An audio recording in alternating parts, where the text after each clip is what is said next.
Right, yes, people, this is going to be Reality Transurfing study notes. How to finally master your reality. This is the final one. Let's get into it. So, how do you actually manifest? There's a lot of bullshit online, people telling you how to manifest. A lot of stuff doesn't work.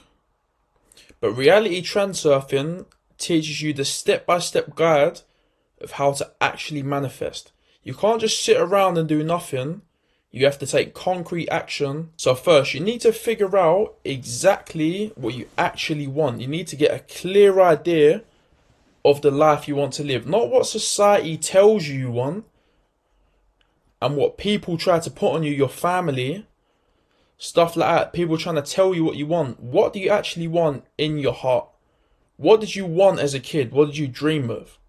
That can be your goal. How you can tell if something's a real goal or you can tell if it's a fake goal, if it lights you up inside. When you think about it, it lights you up inside. But if it gives you anxiety or it's like a burden, that's how you know it's a false goal. So it needs to give you pleasure and energy just thinking about it. So you need to find out exactly what you want, what your heart and your mind are drawn to, align them. Then you need to picture this slide, this visualization of your dream life in your mind's eye. How does it feel once you've achieved that goal? What are the feelings?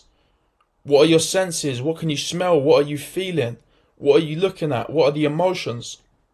And you do one slide at a time so you get a clear slide of the life you want to live, the car you're driving, the way you move, the way you are.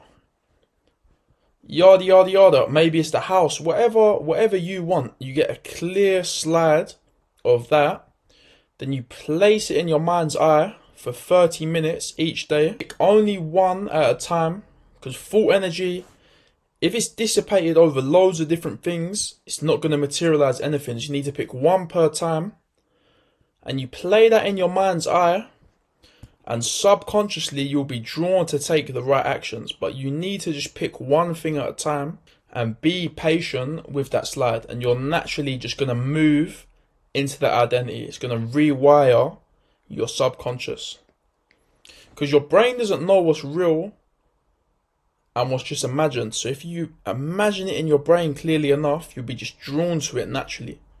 So yeah, like I said, concrete action matters. You can't just sit around all day daydreaming, manifesting it in your mind, taking no action.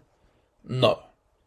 But when you visualize it in your mind, then you calmly place one foot in front of the other in the material world, as long as it's actually realistic for you to achieve. I'm not saying you can put rockets on space, but if it's something that's realistic for you, that goal can be manifest. Say you want a new car, say you want a house, something that's realistic for you. If you visualize that goal in your mind, you do it for 30 minutes every single day. You live in that slide.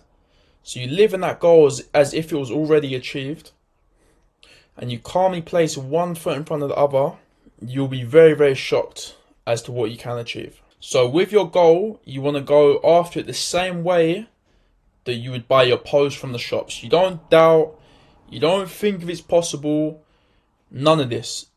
Visualize the goal in your mind's eye. And then just calmly place one foot in front of the other towards the goal. No overthinking, no stress, none of that. You just visualize it in your mind and calmly place one foot in front of the other. Every single day in any direction you can towards that goal. So reality is a dual mirror. On one side, we've got the physical world. That's everything you can see, touch, your direct actions. Everything you can see, kind of like real life. The other side of the world is metaphysical. This is all like the spiritual side of things, outer intention, stuff like this. So reality transurfing mainly works on the metaphysical side of reality. And it does this because it's a lot more effective. In the physical side of the world, you're using inner intention. With inner intention, opportunities are normally severely limited. People can battle their whole life and not get what they want. With inner intention, physical action, there's normally not enough opportunities. Things is normally very competitive. Things are hard to get. But when you're working with outer intention, when you're working with the other side of the dual mirror, there's a lot more abundance on that side. When you have a slide in your mind of your goal, you naturally just get drawn to it. The world kind of meets you halfway. So you want to use your inner intention to do what you can do in the physical world, but outer intention, the metaphysical side, that's half of the story. So if you're just taking action, you're only doing half of what you can do. If you've done outer intention, the metaphysical side, use working with slides, that's 50% more action. And a lot of people say it's actually more effective. How many people grind for their whole life? They work hard their whole life and they get nothing. They get scraps.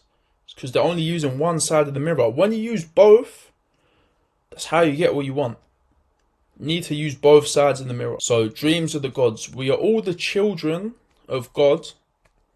Every single one of us has a particle of God inside of us. Serving God is not about hiding from the world. It's not about renouncing everything.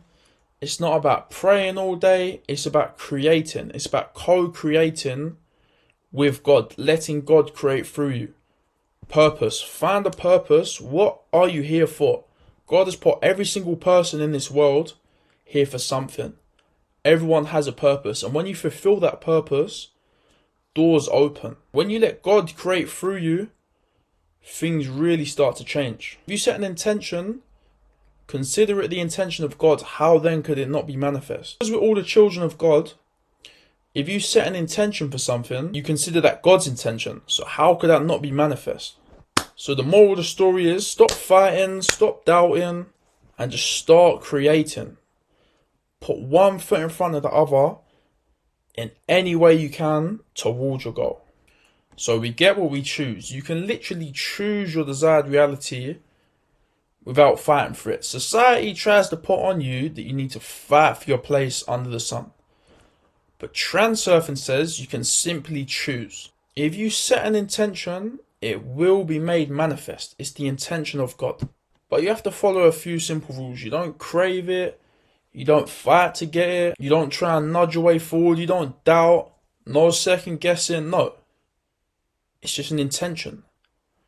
You know it will be achieved. It's my intention. This is what I choose. You're like, oh, I'm fine if I don't get it. You're not putting it on a pedestal. You're not saying, my life, oh, have to get it. No, you just simply choose it. You're like, yeah, all right, if I didn't get it, that's fine. But like, you just know. You're like, okay, that's what I'm going to get. You don't try and battle and this and that. You just simply choose it. Like, you don't believe you're going to get your reality. You don't believe you're going to achieve your goal. You just know. See, with this video, you're watching this video. You know you're watching this video. You don't believe you're watching this video. You know you're watching this video. There's a difference.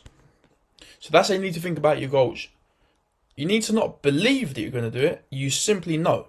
So to eliminate the excess potential and balance forces, you need to have a safety net or a plan B. So you need to stop making your goal or anything in life or death. When you place all your eggs in one basket, you significantly decrease the chances of you getting it. Of course, go after your goals, but have a plan B. I'm not saying, oh, it's unlikely you're going to achieve it. You know you're going to achieve it.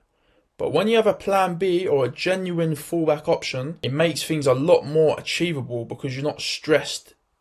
There's less anxiety in your mind. Not worried like, oh, if it doesn't work. Because you're like, if it doesn't work, I'm just going to do that. And that way you can just calmly go towards it. You're not worrying about, oh, what's going to happen? Because you've got a fallback option. But if there's no fallback option, maybe you're not going to take action as much. Because you're worried about, man, what happened? But if you've got a fallback option, you can just calmly go towards your goal. When you accept the possibility of failure at the offset, you can act more effectively. Because you're like, all right, right, it might not work. That's fine, you've accepted it. But then you just go towards it. So negativity and positivity. We want to be a transmitter and a receiver of purely positive energy. We want to refuse to talk about anything negative. Refuse to listen to people talking about negative. Refuse to hang around with negative people. Just let it drift past us. We don't try and avoid it, because that will be creating aversion that's attracting it more. You just simply ignore it. When you're talking about illness or you're letting people talk about diseases and people talking about disasters and misfortunes and all these bad things that happened, you're letting that into the layer of your world. But if you just let it pass you by, you just stop talking to these people, you stop watching the news, you basically just be an optimist. You just live your life through rose-colored glasses. You choose only to pay attention to the positive. You refuse to pay any attention to negative. You completely ignore it. You let it pass you by. Then you're letting more positivity into the layer of your world. You need to control what you pay your attention on, because what you pay your attention to, that is what's going to be more in your reality. Focus on what you want and what you strive to achieve, and ignore what you don't want. So there's always going to be negative people saying you can't do it. You can't achieve your goals. You're not good enough. They feed doubts into your mind, and this will affect you. If you're on the path to success and people tell you can't make it, we can't do this, yada yada, you need to cut that out. That's going to affect your mind. You need people telling you, yeah, you can do that. You need all the positive information in your brain. Only listen to positive messages. Read positive books. Just be delusional. Just put strictly positive in your brain. Just be an optimist. See everything through rose-tinted glasses. See the positive in everything. And this way, you're going to attract more of that into your life. Yeah, it's not nice. Bad things happen in the world sometimes, but by focusing on that, you're bringing more of that into your world. So just simply ignore it. When you make it, when you get rich, you'll be in a position to help these people more. But when you're on a come up, you just got to ignore all that stuff. Focus on yourself first. Then when you made it, you can help people out. But yeah, this is it for Transurfing. A very, very fire book. When you start to apply some of the principles in this book, you really start to see reality change. It's crazy, like hard to explain, man, but it's very, very interesting. I'd recommend to pick up the book if you ain't read it already. But yeah, any questions, let me know. Have a good one.